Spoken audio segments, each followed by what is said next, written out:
A question I've been getting a lot in the comments recently is what are the best cards to grade for percentage returns, for potential flips? Now, we're going to break it all down, and there's a lot of caveats to talk about, especially with cards like this.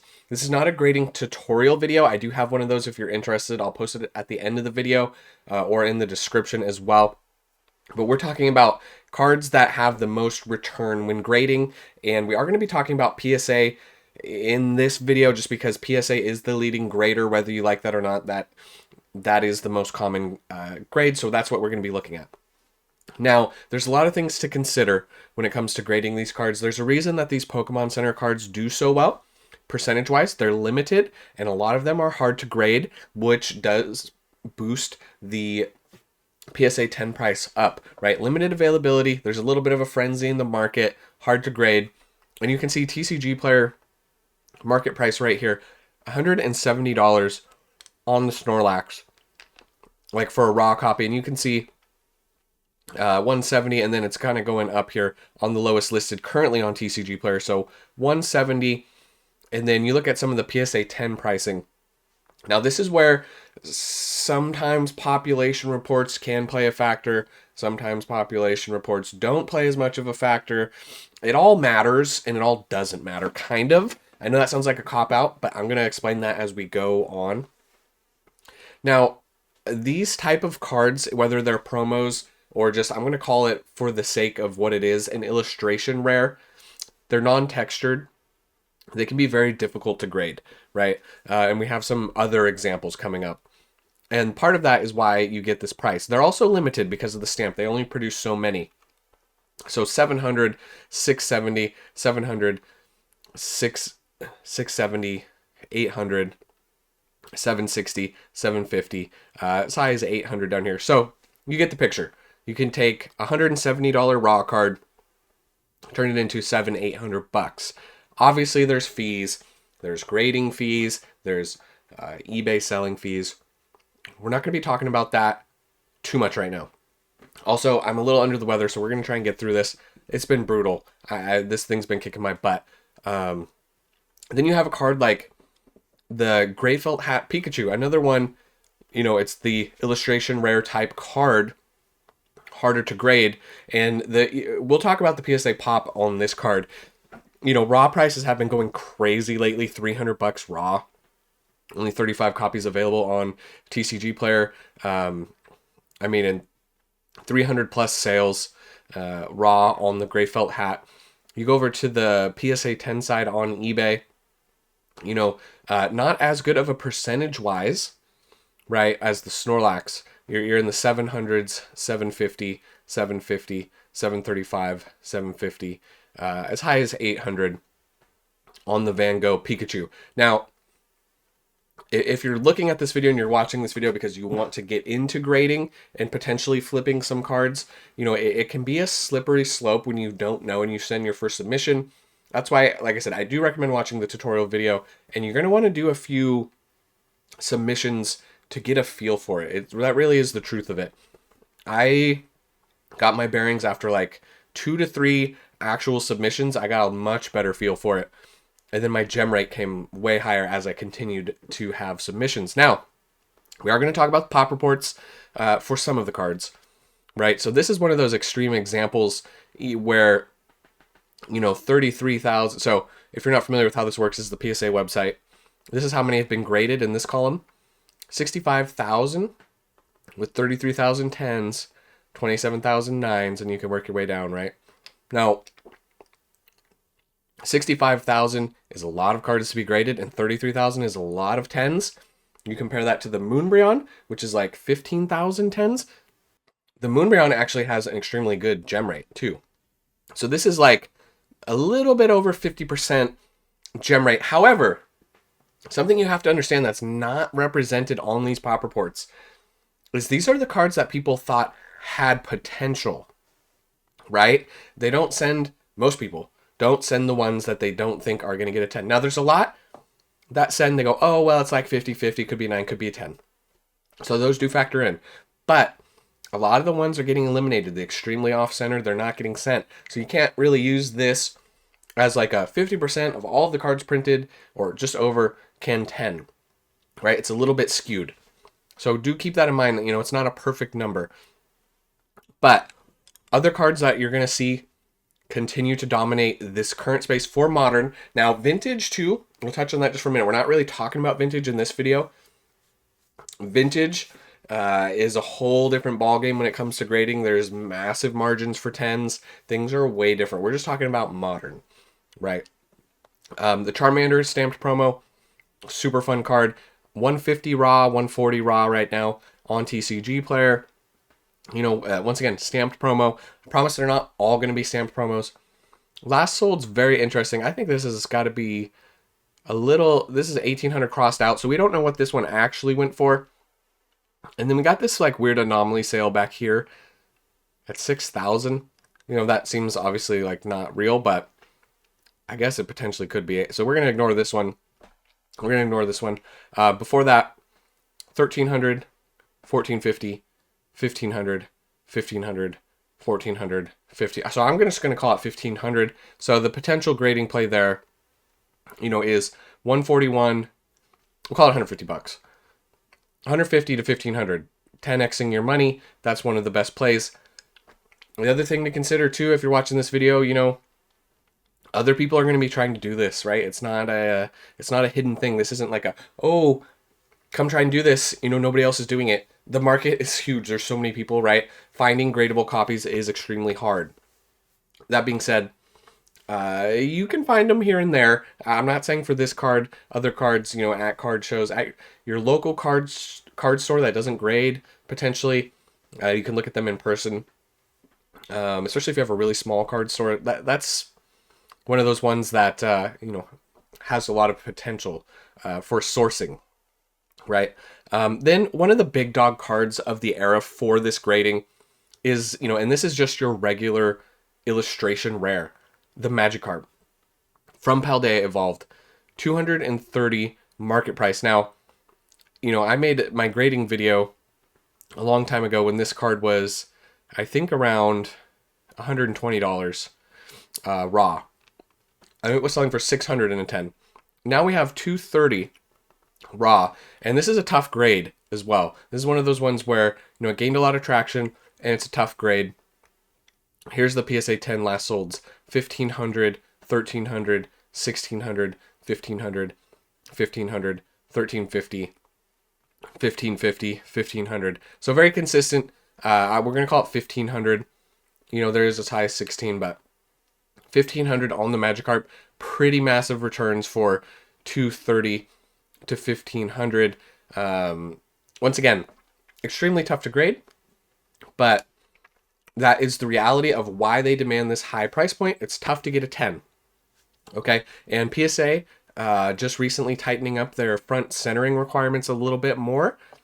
Makes it a little bit harder now too. So it is interesting. Very popular artist right here, Shinji Konda. So, you know, a lot of nice artwork too on this card. One of my favorites of the era. But then you have this card like the Groudon, and this is something interesting to note as well. Now, you can look up the PSA pop reports on any set. You can just Google it. Paradox Rift, PSA pop report. They'll pull it up, all the cards. You can scroll through them, right? Now, print runs can vary too. Something to keep in mind. The print runs between Paradox Rift and Paldea Evolved are different.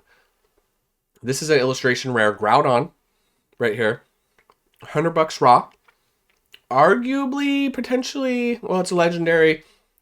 I could see the argument of being a cooler Pokemon than Magikarp. Magikarp has the Gyarados. I don't know. I could see the argument both ways, but this card is super cool.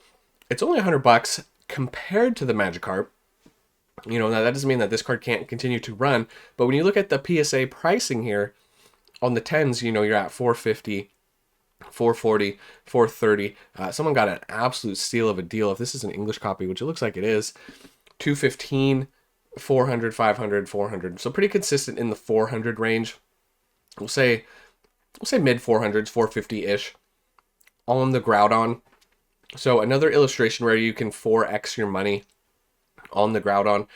But once again, illustration rares, tough to grade. For me, more of what I tend to grade is the special illustration rares. When they have the texture on the card, There's not really print lines as much. You'll get these print lines, little surface scratches. They scratch so much easier. The texture on the SIRs really protects them. So that's something to keep in mind. Now like I said, the margins aren't there for SIRs. They're not always quite there, with some exceptions. And we'll talk a little bit about we'll talk about some banger cards at the end too. Another promo that does really well, the Pikachu, with the other 3 starters. Pokemon Center stamp promo. Once again, this is going to be a recurring theme. I'll try not to beat it to death too much. $111 raw card currently. PSA 10 pricing for stamped $850, $1,000, $900. That is a non-stamped $1,200, $1,000, $1,900. So we're gonna call it $1,000 on the Pikachu, right? So you can see 10xing your money ish, give or take, from the current price, 111 to 1,000, plus or minus, right?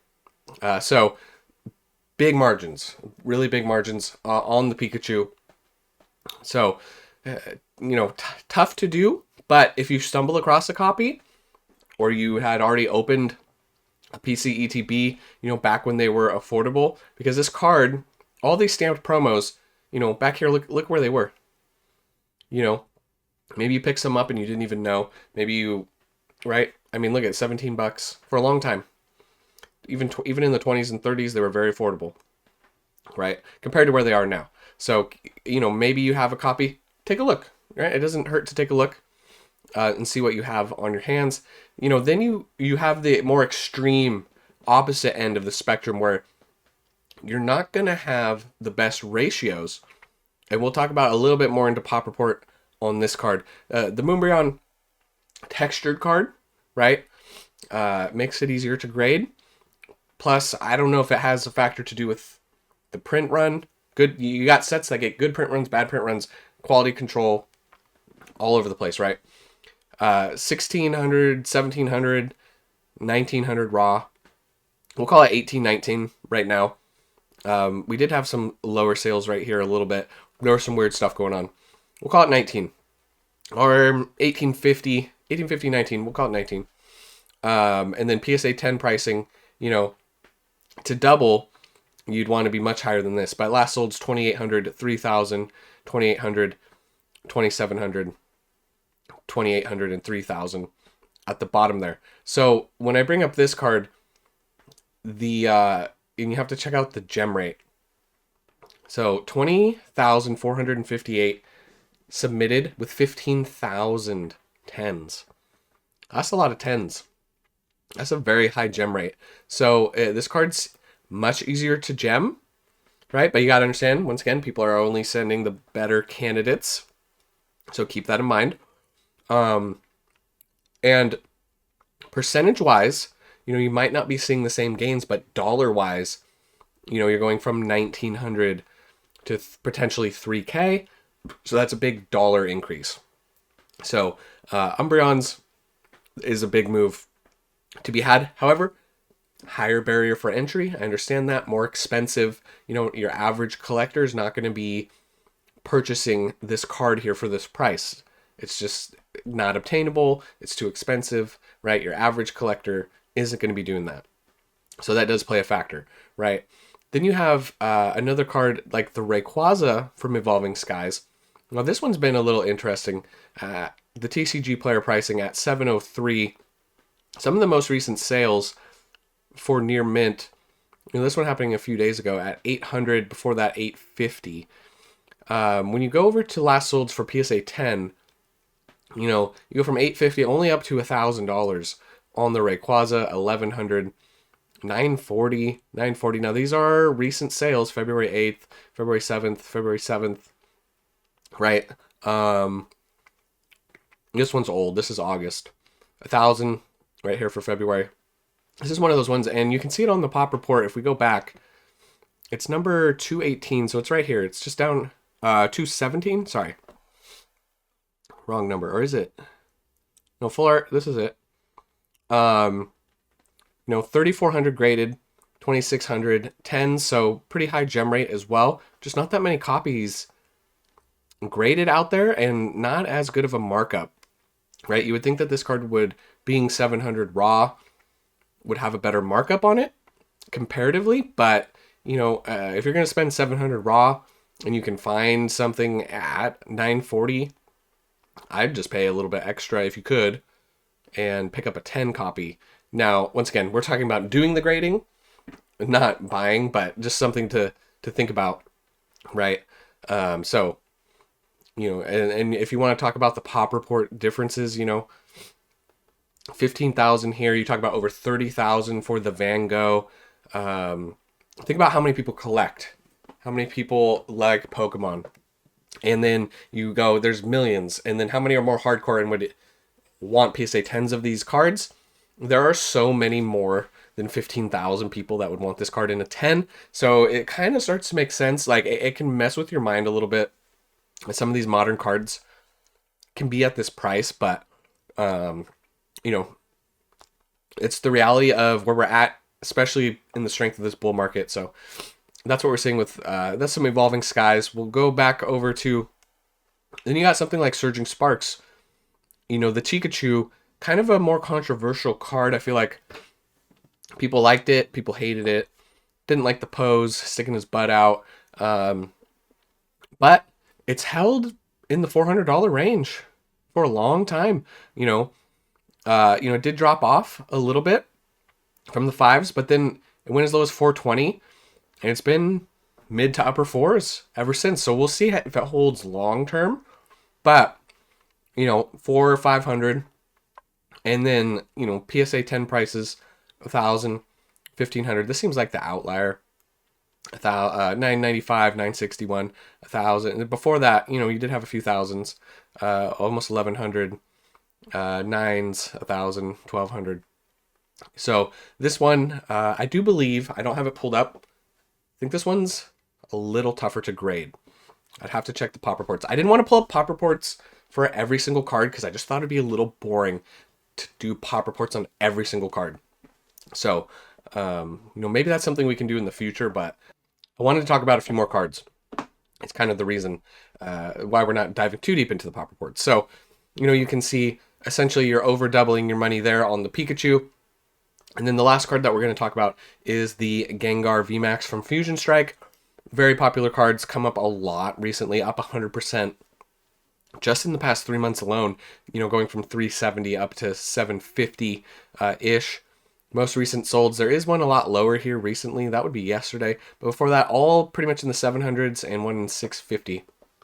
Then when you look at the PSA 10 pricing, 1,500, 1,480, 1,400, 1,400, 1,560, 1,370, as high as 1,700, but more consistently 1,400 to 1,500, some higher, some lower.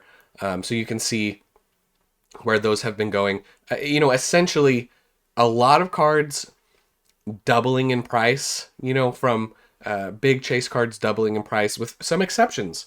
Obviously we're not seeing the Rayquaza double in price, and there's a lot more. Just real quick before we finish off, we could have talked. This could have been a 3-hour video. We could have talked about so many cards, right? So I understand. I missed cards, right? That you guys probably wanted to hear about. I can't touch on them all, and there's other cards too that have big margins that are like a little more hidden and a little more not talked about. And I get it. It's just not possible to talk about everything in one video. So if you have something that you want covered, let me know in the comments and I'll try to do my best to work it into another video maybe in the future. I don't think this video will probably do particularly very well. Usually people don't, and that's the truth. The common collector, the average Joe, doesn't really care about grading cards. And that's something that you see a lot at card shows too. You see a lot local card shows, big card shows. The average guy, they just want binder copies, right? They want binder cards. They don't really care about grading. You start to get into the weeds a little bit more. You've been in the hobby longer. Then that's when the grading starts to happen for a lot of people. But, a lot of those just collectors, more average collectors. Not that that's a bad term, being an average collector, but they just don't really care. So this is a little bit more of a hardcore, a little bit more niche thing. But as the hobby continues to grow, obviously GameStop grading PSA cards now. So a lot more people are being exposed to it.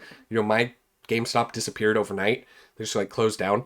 But some GameStops have graded cards in the stores, so people who have never seen them are seeing them, right? So the popularity is going up on grading cards. And that partnership with PSA and GameStop, I think, is kind of a big deal, actually. So interesting. But that's all I have for this one. Hopefully, man, I mean, how many days in a row is my throat going to be killing me? Hopefully, within the next few days, it'll be better. That's going to do it for this one, guys. I'll catch you in the next one. And remember, it was never a phase.